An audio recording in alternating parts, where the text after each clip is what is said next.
my life. But it seems to me that that moment, 64, was an important moment in the history of America, because it wasn't about the signing of any bill by Johnson or anything that happened in the Congress. It was an awakening of several communities in this country.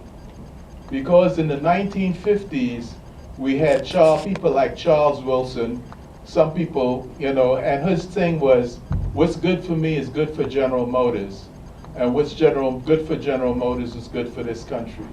There was a singular force that existed in this country in the 50s and the beginning of the 60s.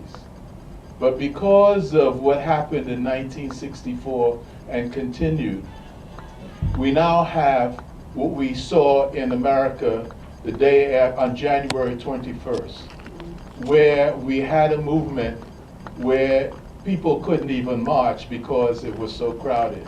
We had people from the gay community, the Hispanic community, we had women, we had the black community, we had several other communities who now decided, because of what happened in 1964, to begin to exert their own humanity.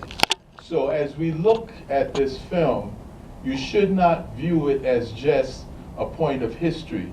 You should view it as part of your life, of the continuum that this country is moving in, and hopefully begin to move this country in the direction that it needs to go into.